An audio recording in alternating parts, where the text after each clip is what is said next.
Le boycott, seule option qu'il reste quand la concertation n'est pas de mise. Et ça, on aurait dû le savoir. Sous emprise, le public est séduit. Mais je te le dis, ton projet est un flop annoncé. Borné, avorté, sans surprise, ouais. Électoraliste, autoritariste. Et je vais entrer dans le vif du sujet puisque je suis chargé de présenter le manifeste Psy pour en avoir été à l'initiative avec une troupe de collègues avant que nous devenions un mouvement historique que nous connaissons et qui regroupe aujourd'hui 7700 psychologues sur un groupe privé Facebook.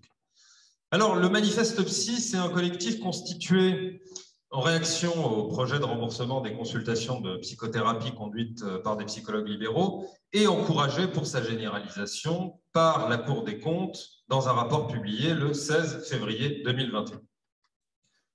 Le manifeste, c'est un mouvement qui va défendre une position déontologique sur la diversité des approches cliniques et thérapeutiques dans une dimension à la fois horizontale et apolitique, sans oublier, bien sûr, la composante méta et politique qu'on a bien travaillé à la première table. Alors, premièrement, mais depuis l'origine, notre mouvement, il est tourné vers l'action, c'est même le cœur de son fonctionnement, et très rapidement, nous nous sommes ainsi constitués en pôle d'action, concentrés donc sur ce dispositif de remboursement, dans la mesure aussi où nous avons une conscience aiguë du danger qu'il constitue pour la profession, bien qu'il soit le symptôme d'autre chose, comme nous l'avons très bien vu en tableau. Alors, premièrement, un pôle d'action avec des actions tournées vers la communication, vers les médias, le grand public et les politiques a été initié. Camille Moric-Feydi nous en parlera tout à l'heure. Deuxièmement, des actions de diffusion d'informations à destination de nos collègues, des universitaires et des étudiants, merci Myriam Titos, pas toujours bien informés de ce qui se trame dans la profession. La dernière grosse action en date, coordonnée par Audrey Prosper, nous l'avons nommée Action Boycott. Elle a consisté par l'envoi de SMS à 14 000 psychologues libéraux pour les informer du dispositif de remboursement et les inviter à boycotter et à nous rejoindre. Enfin, des actions politiques ont été engagées avec des courriers envoyés à nos députés, au ministre de la Santé, Olivier Véran. Rendez-vous compte de l'effort que nous faisons compte tenu du peu de considération qu'il nous accorde et des rencontres avec les ministères et à l'Élysée, etc.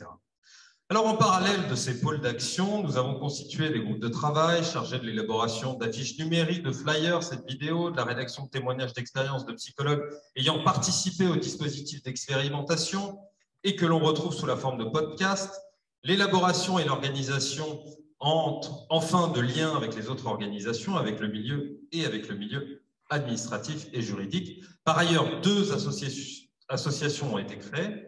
L'association des psychologues des maisons de santé, puisque les maisons de santé sont particulièrement attaquées effectivement par les dispositifs de remboursement, qui est en passe d'être absorbée par une deuxième grande association, le M3P, Manifeste des psychologues cliniciens et des psychologues psychothérapeutes, organisation officielle du collectif Manifeste Psy, mais qui n'a pas pour autant vocation à le remplacer. Enfin, je souhaitais vous présenter, puisqu'on est dans une dynamique de combat et orientée vers le futur, eh bien, je vais vous présenter 2 actions, puisque nous sommes donc résolument orientés dans cette dynamique de combat. La première, c'est la rédaction d'une nouvelle convention de remboursement pour abattre cette convention inique et dont les bases ont été jetées dans les groupes de travail du manifeste avec le cahier de propositions, et donc une convention en accord avec notre code de déontologie, puisqu'évidemment cette convention de remboursement est contraire à notre code de déontologie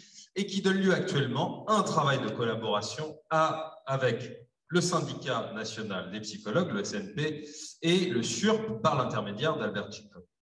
Cette convention sera transmise au candidat à la présidentielle. La seconde action me tient particulièrement à cœur, car elle vient également manifester une valeur partagée au sein du manifeste, la solidarité entre les psychologues. C'est la création, très récemment, d'un annuaire solidaire et militant. Cet annuaire, proposé gracieusement par le M3P à tous les psychologues libéraux, est à double entrée. Premièrement, il constitue un annuaire d'orientation des patients pour le psychologue, qui trouvera facilement ses collègues localisés dans une même zone géographique que lui.